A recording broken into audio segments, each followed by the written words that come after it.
Hello and welcome to the Eurogamer show. Aoife still hasn't turned up. Yes, and neither's the studio. I hope it hasn't actually burnt down. That was just a funny little joke, wasn't it? Right? My alibi is watertight, Chris. In this week's show, I'm back in the world of Skyrim to figure out why some people just never really left. Ian almost plays a new Conker game, and we'll sort of just keep sitting in this park for a bit, I guess. Yeah, but before all that, Valve have freaked everyone out again, as they like to do from time to time, by introducing the idea of paid-for mods on Steam. Is that madness or just good business sense? Let's ask the experts, or, you know, just the first two people we come across in the office. That'd be Bertie and Donlan then. So, paid-for mods, what do you guys think of it so far? Does that sound weird to you? It sounds a bit weird, right? I think it's a good idea. Yeah, I think it's a good idea. It is interesting, it does sound a bit weird, because you associate mods with being something people do because they are compelled to. Yeah. But also, you get some of these mods where you just really do actually want to. They like the total conversion mod for Torchlight 2. I would love to have been able to. Oh right, if we're going to start name checking, Long War for XCOM. Long War. You see, I name check so you would name. Okay, cool. Yeah, so it's not necessarily that modders need an incentive, although I imagine it will help because there is so much fantastic stuff already out there. It's nice that there will be some kind of reward though for some of these.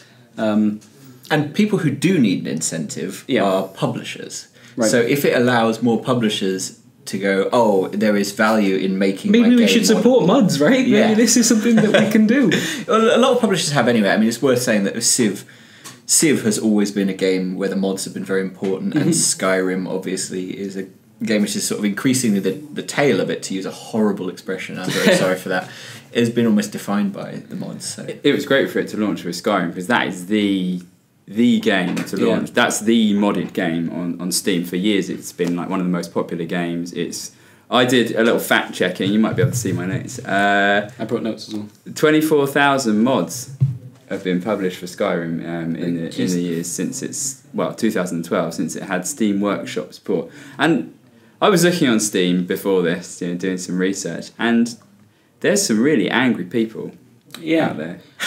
That's never news. But like they're really having a go at it, and I, in a way I get it. They buy a game and they've got their game and they want it to give free extra content. But on the other hand, why shouldn't these people have the option of making some money? I understand the anger. I think there's a little bit of fear there, which is it almost feels like this is the Wild West, and now the steam train is coming in. Do you know what I mean? Nice. That was really good. I didn't even plan that. But there is always that slight sadness where something which has been scrappy and self-regulating and intensely creative, suddenly money comes into it in a slightly more official way, and you think, is the fundamental philosophy of this movement is it going to become a single thing? Yeah, and controlled, I guess. Bethesda Game Studios, when they announced this, not that their word's going to really placate their fans, they said, unlike other curated games on Steam that allow users to sell their creations, I guess like Team Fortress 2 and other things like that, this is going to have an open market. It's not going to be curated by Valve. Or Bethesda Game Studios, so it's a free. So free the only thing that I'm really concerned about with this so far, well, not concerned, just a little bit confused by, is the cut, and this is on Bethesda by the sounds of it, because as far the details aren't completely visible, but from the impression we've got, Valve takes their percentage, which I imagine might be similar to the kind of percentage they do with the games themselves, and then they let the rest of it, the publisher can decide what percentage goes to the person that actually made the mod. And Bethesda have said 25%, which seems stingy to me. It doesn't sound like a lot. 25% to the mod maker? Yeah. It seems like they would be getting less than the other parties. Yeah.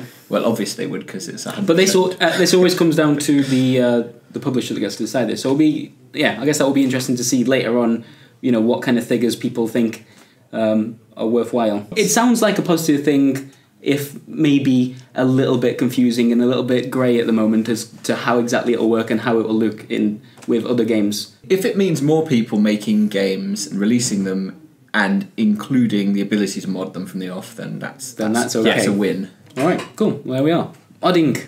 You can make money with it. So wait, right, the Valve are starting this whole paid-for mod thing with Skyrim, right? Mm-hmm. And your feature was on Skyrim this week. That's correct. That's really topical. I know. What in oblivion is that? Until the 14th of April this year, Skyrim held the record for the most concurrent players on Steam ever at a whopping 280,000. That's more people than live in the city of Brighton, where Eurogamer is based, by the way. Imagine an entire city where every person stops at the same time to play Skyrim, a single-player experience, and you can see why it took the release of GTA 5 on PC to topple it. Log into Steam at pretty much any time of day and you're going to see Skyrim in the top games list ranked by concurrent users. But excellent though The Elder Scrolls V undoubtedly is, let's not forget we're talking about a game released in November 2011. Bethesda isn't even making new content for Skyrim anymore, their last bit of DLC launched in December 2012. Considering the game's longevity, I'm honestly surprised they haven't made more, but given there's been no new content for over 2 years, those player numbers are all the more impressive. So, to put it bluntly, why the hell are so many people still playing this game? Well, the short answer is mods, so thanks for watching, and if you could like and subscribe to Eurogamer, that'd be great. Just kidding. But really, the mod community around Skyrim is truly impressive and has continued to breathe new life into Bethesda's shouty champion. Mods have done all sorts for Skyrim, new questlines and NPCs, new armor sets, weapons, giant chickens, even whole new regions. It's hard to forget the story of Alexander J. Velicki, a 19-year-old who spent 2,000 hours creating Folskar, a vast mod that took around 25 hours to complete and added a new area to the game around a third of the size of the original map, which is, in itself, huge. His was a slightly special case, of course. He made Falskar in the hopes it would land him an industry job, and it did. Bungie employed him in 2013. But if you take mods like this into consideration, really you have to start viewing Skyrim as more than just one game. It's an expanding, evolving experience with a momentum all of its own. And that's before you do anything to the look of the game. As lovely as Skyrim is in its original form, it still suffers a little from the familiar Bethesda clunk. Enroll ENBs, a bunch of post-processing mods first made by Boris Vorontsov, each geared towards making the game look nicer. Add those to some texture packs and Skyrim goes from looking like this to looking like this. The impact of Steam's plans to start monetizing mods is yet to be seen, of course, but it's a fair bet Skyrim is going to be one of the most interesting games to watch as the situation develops. But of course you can have all the mods in the world and it won't count for anything if the base game isn't up to scratch. One of the most compelling and obvious reasons people are still playing Skyrim is, simply, its excellence. Sure, it has clunky elements, the Civil War storyline is disappointingly dull for instance, but all in all, The Elder Scrolls V is a fantastic RPG. Skyrim also has the benefit of a rich legacy, being the 5th in the Elder Scrolls series. Vast swathes of people picked up Skyrim having already played Elder Scrolls games in the past. Would a brand new IP have achieved this much longevity if it didn't come from such a rich existing pedigree? Yeah, probably not.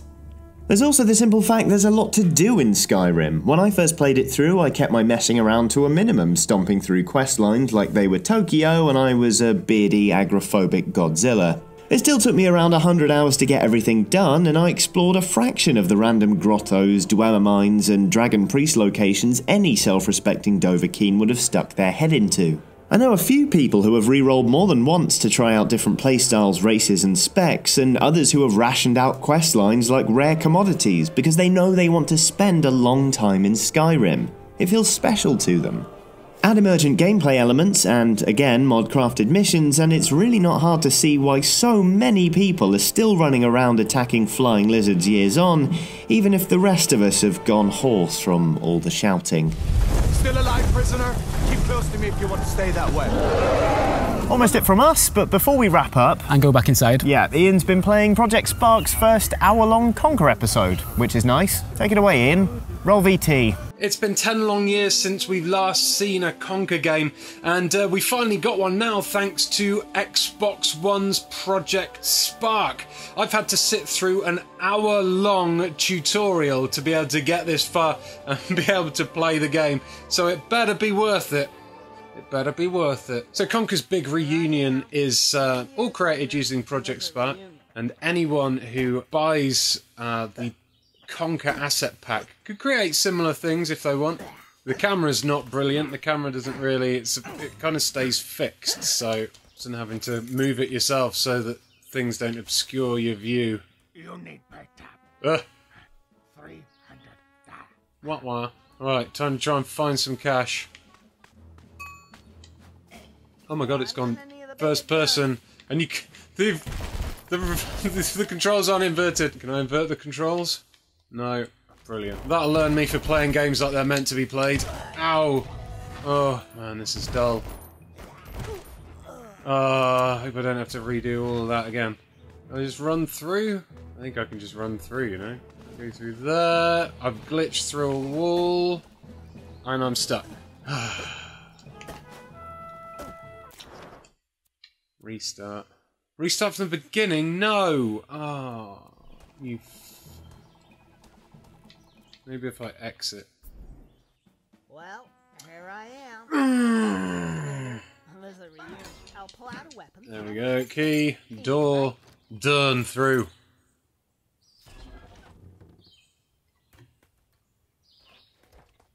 What the f***? Now I can't go through this door, and everything behind me has disappeared. I've got to restart the game again. Oh god. £3.99 this cost me. Here I am, 10 years later. It really slows down when you fight him. Oh god, no. Oh god, the controls are so bad. Doesn't help that it's jerky as hell. Oh god! Now what's happened?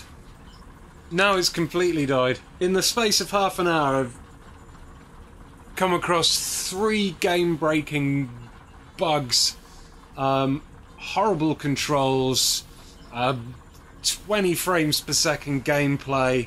I do not recommend Conkers Big Reunion in any way. It should have been called Conkers Big Disappointment. And that'll do it. Thanks for watching. You're lovely. Yeah, you guys are great. And if you want to do all that liking and subscribing thing people do at the end of YouTube videos, that'd be just awesome. Down here. Thank you. Comment. It's not long before one of them quite predictably says, "Hey Chris, which of the many generic zombie video games are you playing today then?" And oh man, was I ready for this. I've been defending State of Decay since 2013. So I turned to them, the uninitiated.